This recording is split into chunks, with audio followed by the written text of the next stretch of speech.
Kabar Winda Hair yang dinikahi TNI di usia 22 tahun.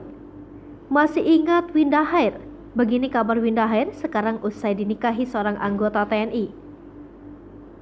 Bagi para penggemar sinetron dan FTV, tentu nama dan sosok Winda Hair tak asing lagi. Wajahnya dulu kerap menghiasi layar kaca FTV. Sejumlah judul FTV telah diperankan oleh Winda, tetapi kini ia memilih vakum dari dunia entertainment. Ia diketahui menikah dengan seorang TNI bernama Ahmad Zaki.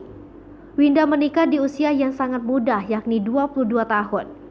Tahun 2015 lalu, ia resmi dipersunting. Dari pernikahan ini, mereka telah dikaruniai 2 orang anak. Penampilannya usai jadi istri Ahmad Zaki dan seorang ibu pun berubah drastis. Sosok Winda kini menjalani kehidupan yang kontras dengan dunia entertainment yang membesarkan namanya. Winda dikenal sebagai wanita imut yang sering berpenampilan lugu dan polos.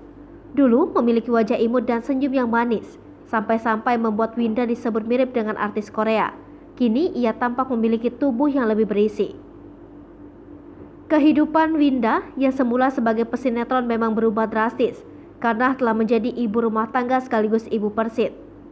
Menjadi ibu persit sebagai istri anggota TNI membuat Winda sering mendampingi suaminya dalam menjalankan tugas. Saat ini penampilan artis kelahiran 1993 itu semakin sosialita. Padahal dulu dikenal sebagai gadis lugu dan polos karena perannya di FTV. Winda dikenal sosok sosialita yang cantik dan modis.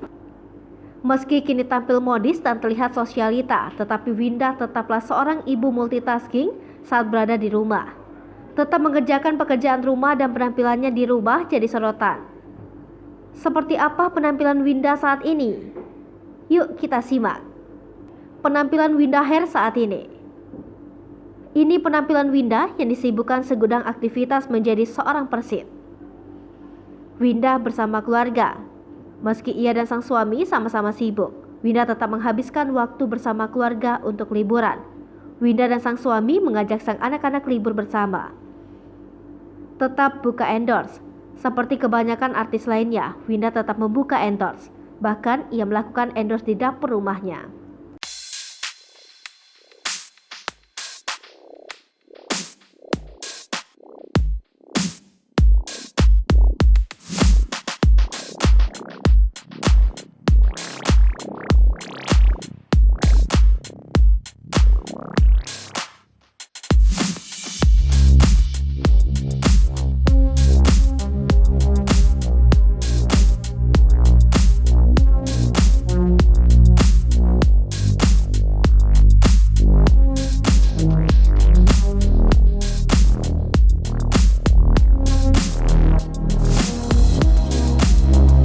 Pemirsa Sri Popo TV, jangan lupa komen, like, dan subscribe, serta tonton terus berita-berita terupdate lainnya ya.